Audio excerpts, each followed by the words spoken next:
We have already learned about modals in class 9th. Now let us revise.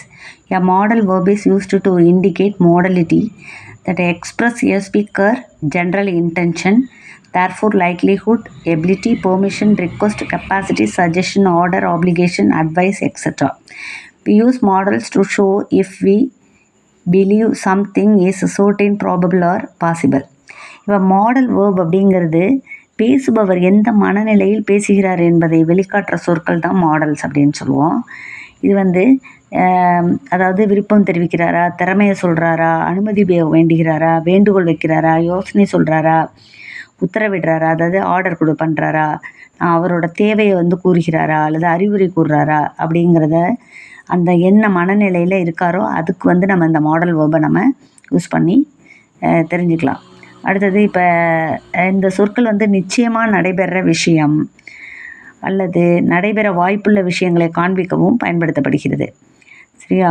இது வந்து singular plural அப்படியெல்லாம் பார்க்குறது கிடையாது. எல்லாத்துக்குமே நம்ம ஒரே மாதிரி தான் யூஸ் பண்ணுவோம். மாடல்ஸ் வந்து என்ன மாடல்ஸ் அப்படின்னு பார்த்துட்டோன்னா can, could, will, would, must, ought to, can, could, may, might, will, would, shall, should, must, ought to, need, dare, used to, அதெல்லாம் வந்து யூஸ் பண்ணுவோம். இப்போ அதில் வந்து need, ought to, dare, used டுங்கிறது செமி மாடல் சொல்லுவோம், மற்றதெல்லாம் மாடல்ஸ் அப்படின்னு சொல்லுவோம். இப்போ இதில் நம்ம பார்க்க போகிறது வில் அப்படிங்கிறத எங்கே நம்ம யூஸ் பண்ண போகிறோம் அப்படின்னு பார்க்க போகிறோம். வில் மாடல்ஸில் வில்லுங்கிறது ஃப்யூச்சரிட்டிக்கு யூஸ் பண்ணுவோம். ஃப்யூச்சரிட்டின்னா என்னென்னா எதிர்காலம் அப்படின்னு அர்த்தம். அடுத்தது வில் வந்து இன்டென்ஷன்னா திட்டம். அடுத்தது will is used to surety, உறுதி கூறுறதுக்கு யூஸ் பண்ணுவோம். Will is used to willingness, விருப்பத்தை தெரிவிக்கிறதுக்கு. அடுத்தது will is used to prediction, அதாவது முன்கூட்டியே வந்து சொல்கிறது. வில் இஸ் யூஸ்டு டு பெர்மிஷன்னா அனுமதி கோர்றது. வில் இஸ் யூஸ்டு டு ரெக்வஸ்ட்னா வேண்டுகோள் விடுக்கிறதுக்கு யூஸ் பண்ணுவோம். இப்போ ஒவ்வொன்றுத்துக்கும் ஒரு எக்ஸாம்பிள் தான் நான் எழுதியிருக்கேன், பார்த்துக்கோங்க. ஃப்யூச்சரிட்டினா தே வில் கம் டுமாரோ, எதிர்காலத்துக்கு யூஸ் பண்ணுறது. இன்டென்ஷன்னா I will score certain in maths, இப்போ நான் வந்து மேக்ஸில் கண்டிப்பாக நான் சென்டம் எடுப்பேன் அப்படின்னு சொல்லி ஒரு பிளான் பண்ணுறது, திட்டம்.